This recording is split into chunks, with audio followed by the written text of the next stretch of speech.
Alhamdulillahi Rabbil Alamin. Wassalatu wassalamu ala ashrafil anbiya'i wal mursalin wa ala alihi wa ashabihi ajma'in. Raditu billahi rabba wa bil islami dina wa bi Muhammadin nabiyya wa rasula. Rabbi syrah li sadri wa yassir li amri wahlul 'uqdatam min lisani yafqahu qawli. Allahumma ij'al jam'ana hadha jam'an marhuma wa tafarruqana min ba'dihi tafarruqan ma'suma. Kaum muslimin dan muslimat sidang jamaah subuh yang dirahmati Allah. Pada pertemuan yang lalu pada surah Yasin, Allah Subhanahu wa taala sudah menampakkan kekuasaannya lagi. Jadi Allah mengatakan salah satu kekuasaanku, kata Allah, wa ayatul lahum, walaupun nanti lahum di sini bagi mereka itu banyak tafsiran. Ada yang mengatakan mereka itu adalah orang-orang kafir Quraisy. Jadi artinya itu merupakan tanda bagi mereka. Ada yang mengatakan hum itu adalah kaum Nabi Nuh yang selamat di kapal itu. Ada yang mengatakan itu untuk ila jami'in nas, untuk semua manusia. Jadi manusia sekarang itu supaya menjadi pelajaran. Artinya apa? Jadi Allah mengatakan salah satu tanda-tanda kekuasaan saya. Artinya Allah ingin mengatakan kenapa tidak mau menyembah saya. Kalau seandainya kapal Nabi Nuh itu saya tenggelamkan, kata Allah, tidak ada lagi kalian. Ya. Hamalna dzurriyyatahum fil fulkil mashhun. Jadi di dalam kapal itu saya masukkan keturunan kakek-kakekmu, kata Allah Subhanahu wa taala. Kalau mereka tidak ada lagi, mereka semua saya hancurkan, kata Allah, maka kalian juga hancur, kalian juga tidak ada, kata Allah Subhanahu wa taala. Sekarang kita akan masuk pada ayat 42.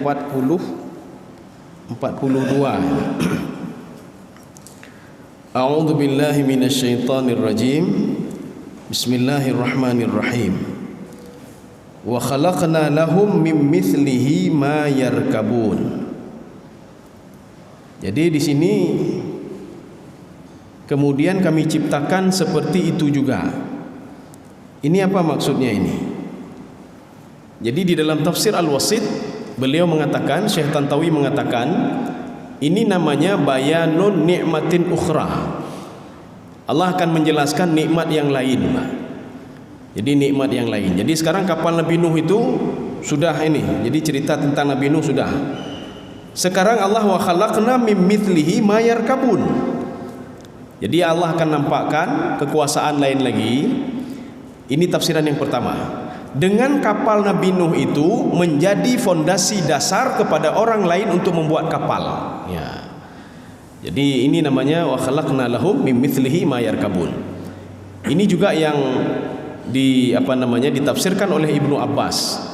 Jadi Ibnu Abbas mengatakan kapal Nabi Nuh yang menyelamatkan Nabi Nuh itu menjadi fondasi dasar bagi manusia yang lain untuk membuat kapal. Walaupun kapal itu tidak ditemukan, contoh misalnya tidak ditemukan, walaupun ditemukan, artinya manusia berpikir dulu berarti ada kapal yang menyelamatkan pengikut-pengikut Nabi Nuh alaihissalam. Ini menjadi fondasi dasar mereka untuk membuat kapal. Ya, ini. Jadi artinya apa? Allah mengajarkan mereka begini cara buat kapal, sebagaimana Allah mengajarkan kepada Nabi Nuh alaihissalam untuk membuat kapal.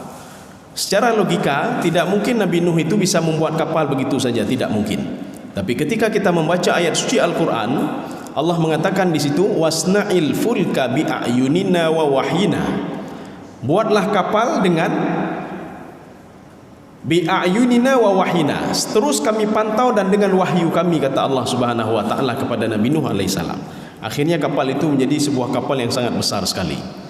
Sehingga peneliti mengatakan ini bukti kapal Nabi Nuh itu tidak ditemukan, Pak. Kalau kata peneliti seperti ini, kata peneliti itu tidak mungkin kalau pada masa-masa dulu itu Nuh itu peradabannya begitu, kapalnya itu seperti piring, kata beliau.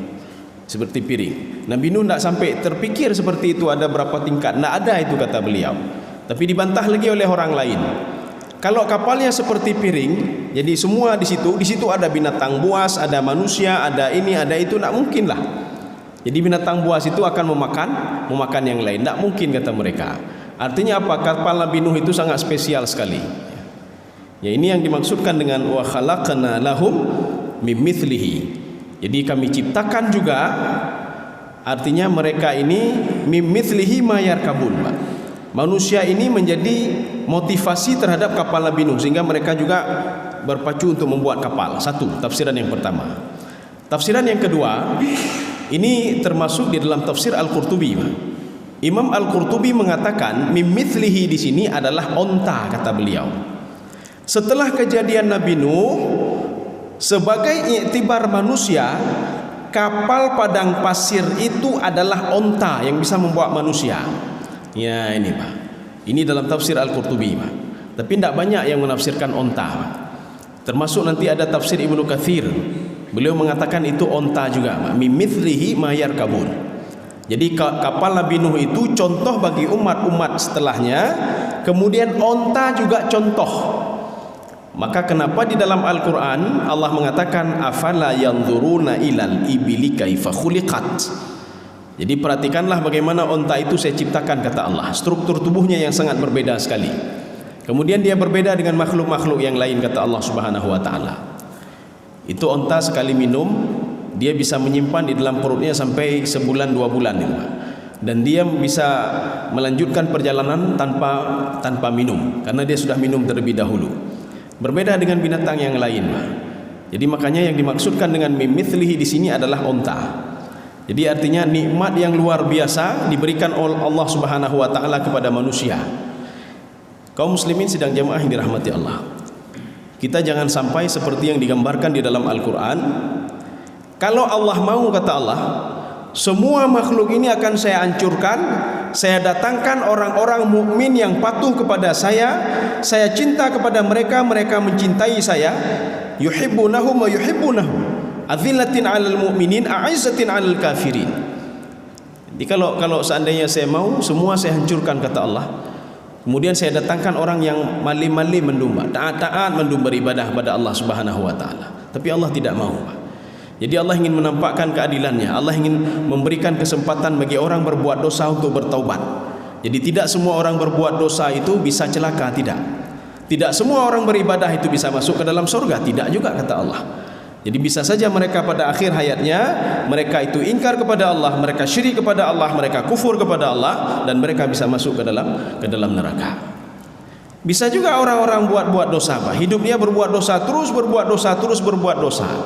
Tapi ketika akhirnya dia teringat kepada Allah Subhanahu wa taala, dia bertaubat kepada Allah Subhanahu wa taala. Kaum muslimin sidang jamaah subuh yang dirahmati Allah. Jadi ini sama seperti kisah Nabi Musa alaihissalam ya. Ini yang tafsir surah Al-Masad ini, Pak, Abi Lahab. Jadi artinya yang maksud ingin saya katakan, taubat itu kunci segalanya. Jadi kalau sudah bertaubat, nya Nabi menduai yang lain, Pak. Ya, taubat itu. Nabi Musa bersama Bani Israel berdoa minta hujan kepada Allah. Jadi ketika mereka minta hujan kepada Allah Subhanahu wa taala, sudah 3 kali mintanya, Pak. Tapi tidak pernah dikabulkan oleh Allah Subhanahu wa taala. Apa kata Allah? Inna fikum rajulan namaman. Di antara kalian itu, wahai Musa, yang sebelumnya, Pak, saya tidak menerima doamu dan doa umatmu. Kenapa? Li'anna fikum rajulan namaman. Ada seorang yang suka mengadu domba orang lain, memanas-manasi orang lain. Ya, memanas-manasi begini, Pak. Ketika ada duduk kedai kopi bekahli orang lain, yang tipulan yang bina-bina. Oh betul, yan, betul. Maka lebih parah lah, ya, orang suka manah-manasi orang lain, Pak. Jadi artinya saya tidak menerima doa kalian karena ada orang itu di antara kalian. Satu orang itu, kata Allah Subhanahu wa taala. Nabi Musa mengatakan kepada Allah, tunjukkan kami laki-laki itu ya Allah. Jadi Allah karena ingin menyimpan aib laki-laki itu tidak ditunjukkan oleh Allah. Apa kata Allah? Anhaka, saya melarangmu untuk an-namam. Saya melarangmu untuk mengadu domba orang lain ya Musa, dan saya melarang kaummu untuk mengadu domba orang lain. Itu tidak benar wahai Musa. Akhirnya Nabi Musa menyuruh kepada umatnya untuk bertobat. Semuanya bertobat. Fatabu, bertobatlah mereka semua. Ketika itu doanya langsung dikabulkan oleh Allah Subhanahu wa taala. Kaum muslimin sedang jamaah yang dirahmati Allah. Jadi kita kembali kemari, wa khalaqna lahum mim mithlihi ma yarkabun. Jadi Allah jadikan lagi, ini tafsiran yang kedua, Allah jadikan lagi onta itu sebagai pelajaran. Kalau tadi kapal Nabi Nuh sebagai pelajaran, sekarang onta sebagai pelajaran bagi orang-orang yang hidup pada masa itu dan setelah itu. Ya. Yang beda pikirnya jenuh kan onta li. Ini kan sekarang kan sudah pesawat dan lain sebagainya, sudah ini sudah itu. Mereka kan mempelajari dari onta juga. Mereka kan mempelajari bagaimana ketahanan onta di padang pasir, sehingga kan lahir ini lahir itu. Mereka kan mempelajari kapal Nabi Nuh alaihissalam, bagaimana luar biasanya kapal Nabi Nuh. Maka inilah Allah katakan itu menjadi tanda-tanda kebesaran saya. Saya ajarkan kalian sebagaimana saya ajarkan Nabi Nuh alaihissalam membuat kapal, kata Allah Subhanahu wa taala. Kaum muslimin sidang jamaah yang dirahmati Allah. Kita lanjutkan ayat 43. Wa inna sya'nughriqhum. Ya. Kalau kami mau, kata Allah, ini kita kembali ke kapal Nabi Nuh tadi, Pak.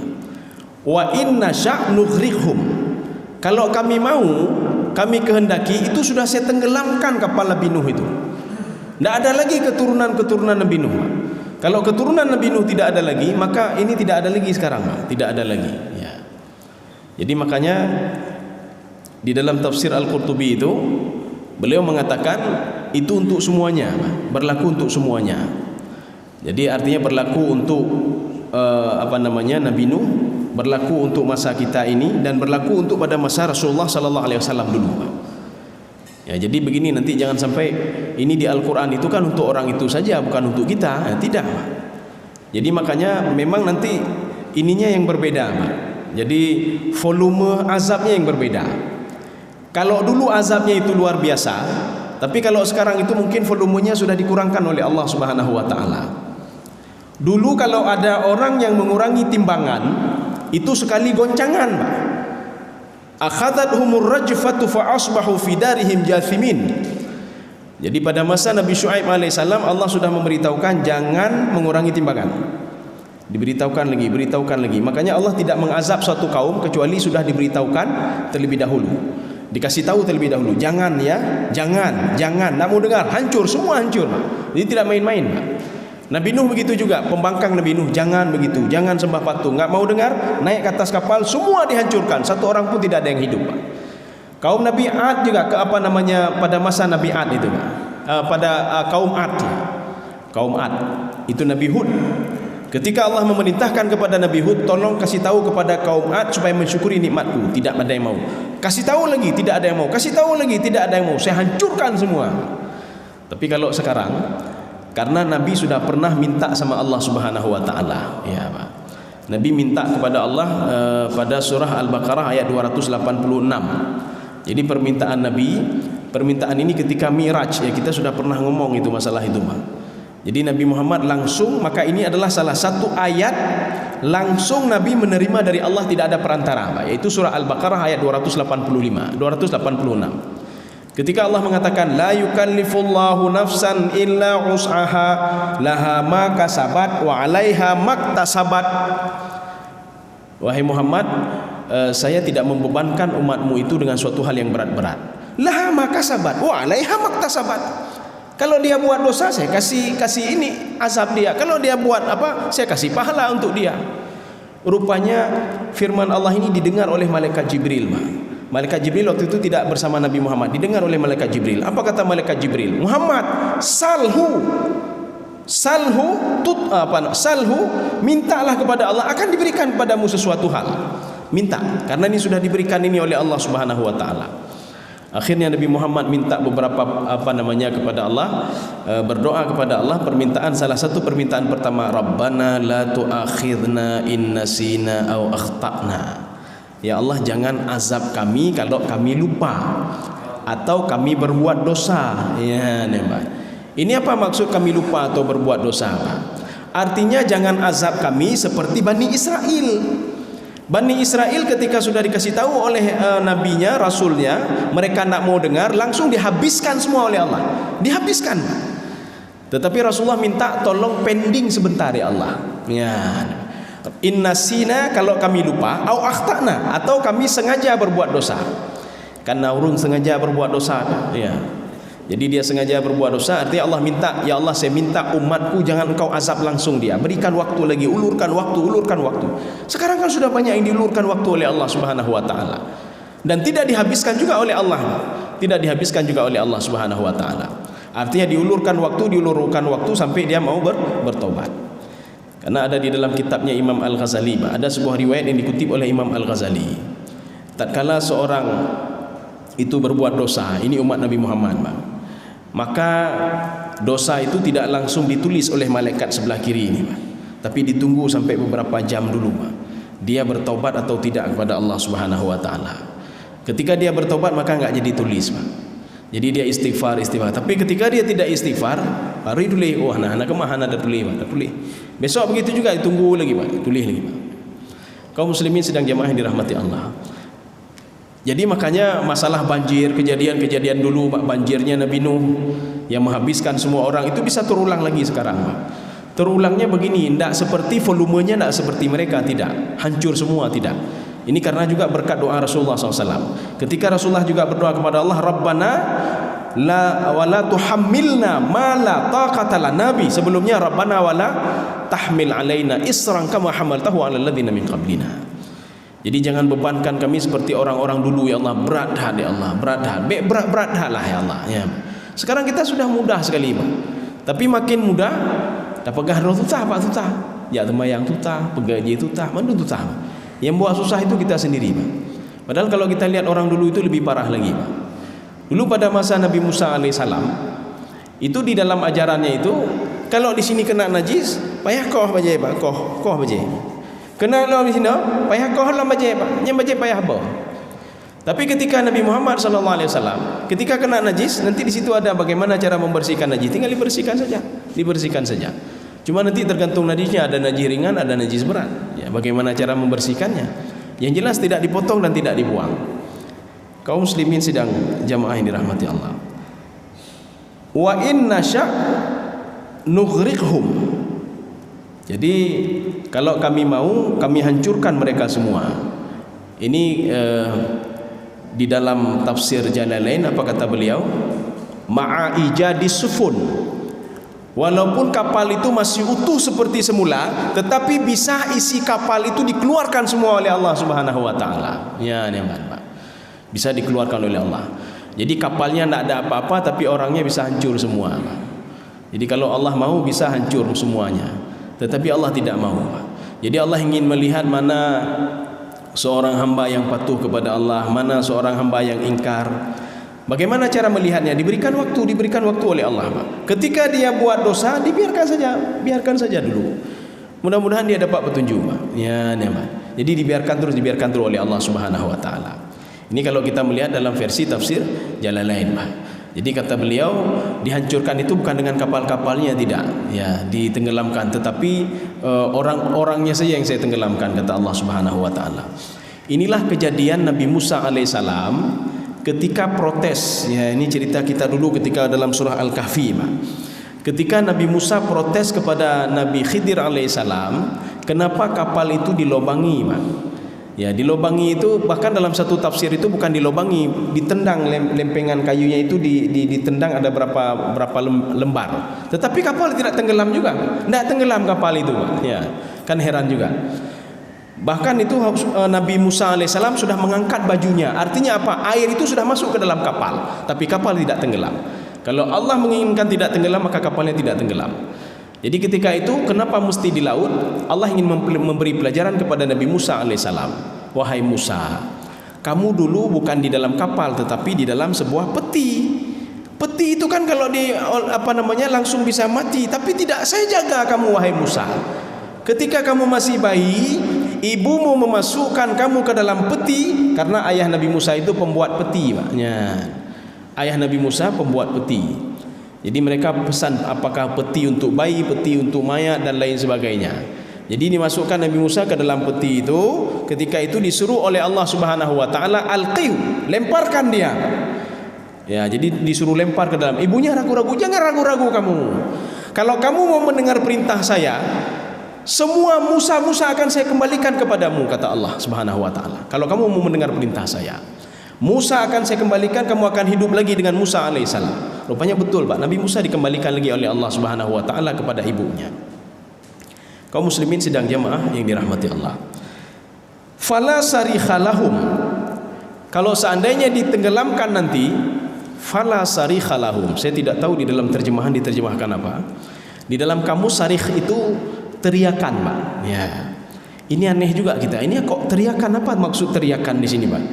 Kalau kapal itu ditenggelamkan, maka tidak ada teriakan. Teriakan apa? Ya, rupanya begini. Jadi kalau seorang itu ingin kapalnya sudah goyang, dia kan pasti minta tolong sebentar. Dia minta tolong, nanti ada orang jawab, tenang saja, ada saya di sini. Ya, ini Pak. Ini maksud sarikha ini adalah tenang saja kamu, ada saya di sini. Ya. Tetapi ini ketika mereka minta tolong tidak ada yang menjawab ini, Pak. Fala sarikha lahum. Saya tidak menolong kalian. Ya, ini Pak. Karena apa? Ketika Allah menghendaki itu tenggelam dan mereka berbuat dosa, biarin saja tenggelam, kata Allah Subhanahu wa taala. Karena mereka tidak mau mendengar saya. Fala sarikha lahum. Tidak ada yang mau mendengar mereka, tidak ada yang mau menolong mereka, kata Allah Subhanahu wa taala. Tetapi kebalikannya, saya mendengar mereka, kata Allah. Saya menolong Nabi Nuh alaihissalam, saya menolong Musa alaihissalam, saya menolong Khidir dan Musa alaihissalam di dalam kapal itu. Saya tolong dia. Ya, Pak. Ini sama seperti kita berada di dalam kapal pesawat itu, Pak. Ketika dalam pesawat itu sibuk dengan ini, tengut oleh pepu dalam pesawat. Ketika pesawat goyang, yang baru tinggal ke Allah, Pak. La ilaha illallah. Bunuh anak tinggal ke Allah, Pak. Bunuh dalam pesawat semayang anak tinggal ni, Pak. Ini perjalanan pesawat 11 jam atau berapa jam itu, Pak? 11 jam lah. Kalau ke Kairo itu ada 11-12 jam itu, Pak. Jadi 11 jam ketika pesawat semayang anak tinggal ni, Pak. Teman tinggal ni semayang. Tapi ketika pesawat goyang, la ilaha illallah. Bunuh la ilaha illallah. Mati goyang, la ilaha illallah. La ilaha illallah, la ilaha illallah. Ya Allah, nyonya selamat dun sedekah le perempuan. Boom rani pesawat, la ilaha illallah. Ya Allah, nyo rumah dun lunjukkan tekana yatim lu wakaf, ya Allah. Ketika sampai di bandara, Pak, metinggal dalam sembahyang, bunuh anak tinggal lima. Mengapi yang tak pegah, bunuh anak tinggal lima. Ya, ni, Pak. Jadi artinya Allah ingin katakan apa? Fala sarikha lahum. Kalau Allah hancurkan pesawat tadi, bisa Allah hancurkan, tidak ditolong lagi oleh Allah Subhanahu wa taala. Kaum muslimin sidang jamaah ini rahmati Allah. Jadi makanya di dalam tafsir Ibnu Abbas lain lagi menyikapi ayat ini, Pak. Jadi ketika Allah sudah memberikan azabnya, ini kan pertama kan sudah di dalam Al-Qur'an kan sudah ada ajakan-ajakan, Pak. Sebelum turun Al-Qur'an juga Nabi dan Rasul mengajak. Kalau mereka tidak mau mendengar, mereka tidak mau menyikapi Al-Quran, apa kata Ibnu Abbas? La ahada yunqidhuna min azabillah. Tidak ada satu orang pun yang bisa selamat dari azab Allah Subhanahu wa taala, kecuali yang sudah dipilih-pilih oleh Allah. Ini biar selamat saja, ini biar selamat saja. Tapi ketika pada masa dulu tidak ada, Pak. Sama mendum, Pak, rada mendum. Ya seperti tadi, Pak. Padahal kita urung-urung get-get dan Pak. Kita orang salat tahajud, dah baca Quran, dah bacanya, dah bersedekah. Ini kita begitu juga. Tetapi ketika berdoa, gara-gara ada satu orang yang suka panas-panasin orang lain, namimah, doa-doa kita jamaah enggak diterima oleh Allah. Nyan, Pak. Jadi maka jika kita rame-rame sini, Pak, rame-rame urung taat dan patuh pada Allah. Imam berdoa, ya Allah, jangan turunkan bala, ya Allah. Amin. Mengali urung saleh mendum, Pak. Tapi ada satu orang di antara orang yang saleh-saleh itu, orang namimah. Namimahnya ijak kena ya pusuum kau. Yang tipulan ana betul yang mana betul yang betul ini kai pe lho, Mbak. Gara-gara ada satu orang doa-doa jamaah enggak diterima oleh Allah Subhanahu wa taala. Kaum muslimin sedang jamaah yang dirahmati Allah. Jadi makanya Ibnu Abbas mengatakan kalau sudah diturunkan azab, yang sama mendum, rata mendum, Mbak. Ya, rata mendum. Kadang-kadang orang-orang saleh kena. Tetapi ketika kena orang saleh, ya, itu bukan azab bagi dia, Pak. Ya, itu artinya kenikmatan bagi dia, walaupun dia itu kena azab juga, Pak. Makanya orang penyakit tangan sama-sama kena tangan, Pak. Sama-sama kena penyakit tangan. Orang tidak salat kena penyakit tangan, orang ibadah kena penyakit tangan, Pak. Dua-dua kena penyakit tangan. Tetapi ketika meninggal dunia, orang yang pertama dilaknat oleh Allah, orang yang kedua itu Di dalam hadis Rasulullah dikatakan mereka matinya seperti mati syahid, pahala syahid depannya. Ya, orang mukmin, orang patuh taat pada Allah, tapi mereka mati dalam keadaan kena penyakit taun. Ya. Kaum muslimin sidang jamaah yang dirahmati Allah. Fana sarikhalahum, apa ini? Walahum yunqadhun, ya. Jadi mereka itu tidak ditolong lagi oleh Allah. Jadi kalau sudah datang azab Allahnya, hanapa leh Allah nak tolong lu, hanapa tolong leh. Jadi makanya sekarang ketika disuruh ibadah terus. Ketika disuruh bayar kewajiban zakat, kita bayar terus. Ketika disuruh jangan buat ini, kita dengar perintah Allah Subhanahu wa taala. Nanti jangan sampai ketika waktunya memang dipending kita, memang baik dah pegang panena adu boleh. Nyona urung pegang maksiat lewatnya panena itu nanti mana itu nanti. Nak pernah turun azab. Kita jangan salah ini, Pak. Ini dipending ini akibat doa Rasulullah SAW. Kalau enggak Rasulullah nak pernah berdoa kepada Allah, minta kepada Allah, itu kalau ada yang buat maksiat hancur semua ini, Pak. Ya, ini karena sudah dipending. Rabbana la tu'akhidna in nasina aw akhtana. Makanya karena sudah dipending. Kita harus takut juga baik ya, baik pun aja, baik senang tak pernah nak azab ilai. Maksiat ini kemata kalau nak azab oleh Allah, berarti hana azab yang ada berapa? Nak ada azab itu dah berapa? Ya. Nanti kalau sudah diazab oleh Allah, ya. Ini seperti yang dikatakan oleh Ibnu Abbas, Pak. La ahad yunqidhu min azabillah. Tidak ada yang bisa selamat dari azab Allah Subhanahu wa taala. Jadi makanya ini apa yang bisa kita buat, Pak. Menyona maksiatnya ni, Pak. Kalau ada maksiat jangan sampai kita juga kena nanti, Pak. Dalam kampung menyona maksiat, paling enggak kita dapat beri tem dah hai, nya hanje pubut, Pak. Ya ni, Pak. Jangan buat ini. Walaupun itu nak adanya nak kakak hana masalah tak weh. Kalau nak sanggup juga paling enggak kita benci di dalam hati kita. Jadi baik tadu inan, Pak. Ya. Nah urut pupuk maksiat baik tadu inan dah jejeh dorang maksiat. Kita duduk dengan orang berbuat maksiat.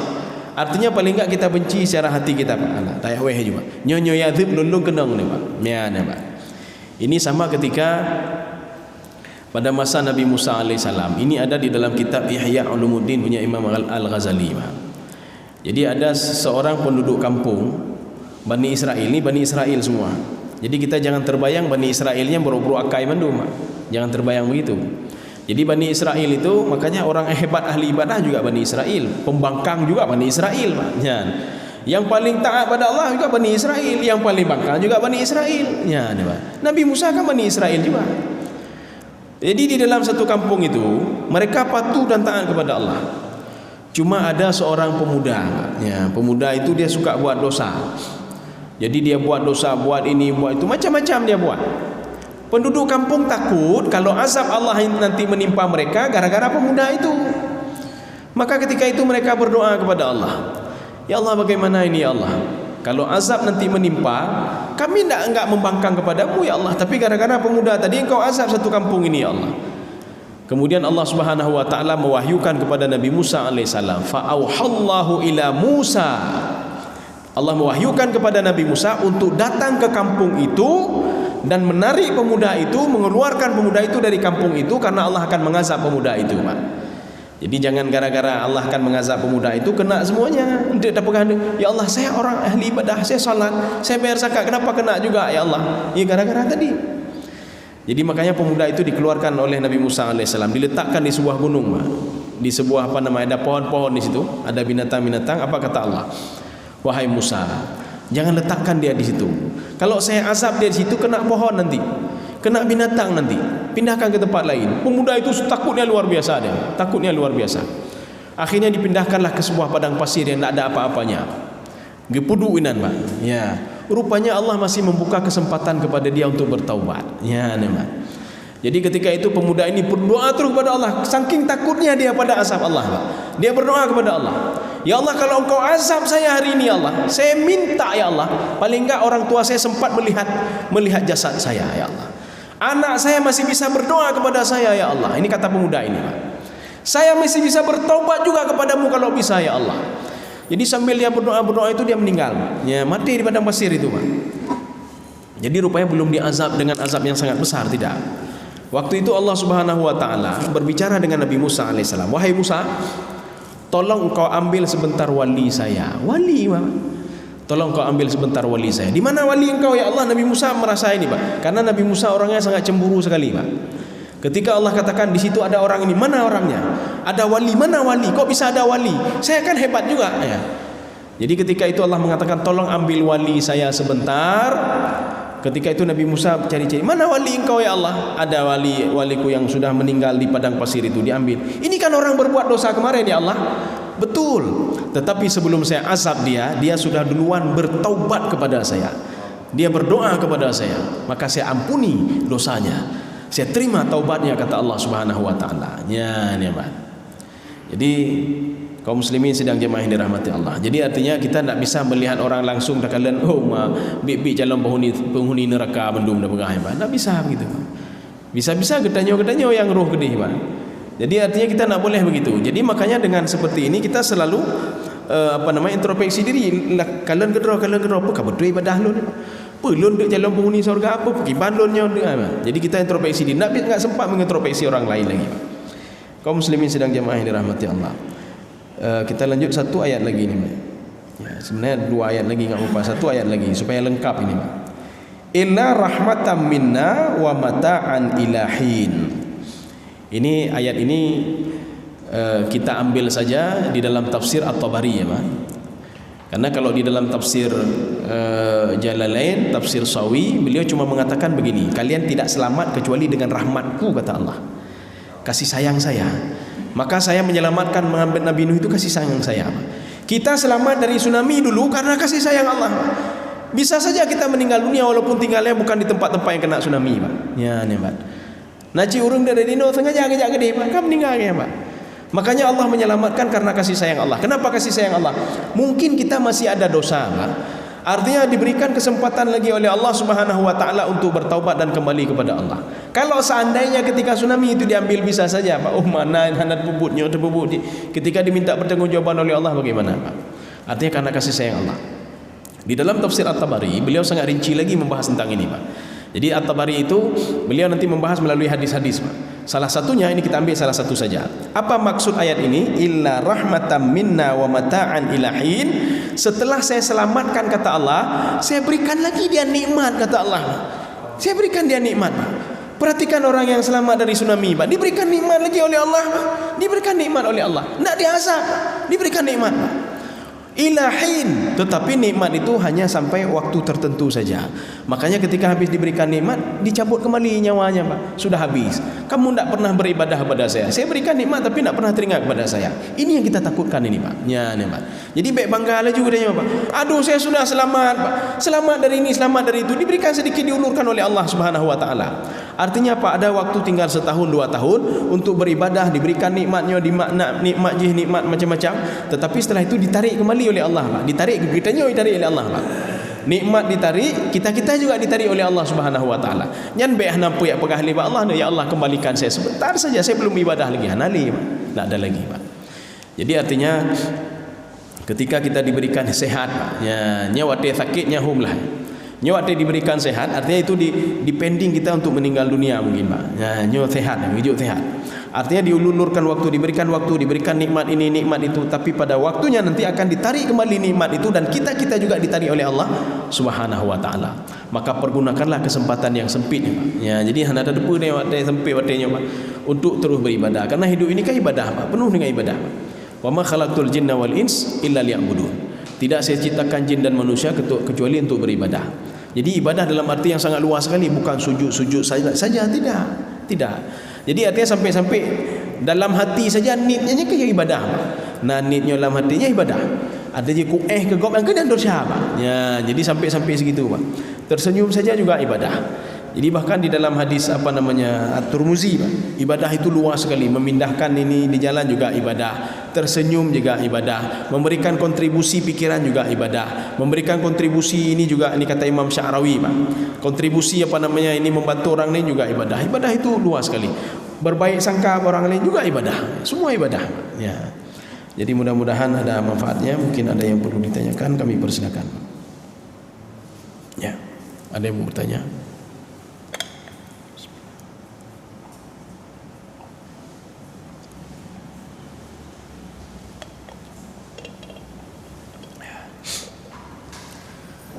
Sudah.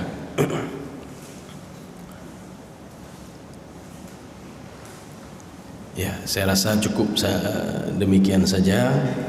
Mudah-mudahan ada manfaat bagi saya sendiri dan jemaah sekalian. Subhanakallah bihamdika asyhadu an la ilaha illa anta astaghfiruka wa atubu ilaik. Assalamualaikum warahmatullahi wabarakatuh.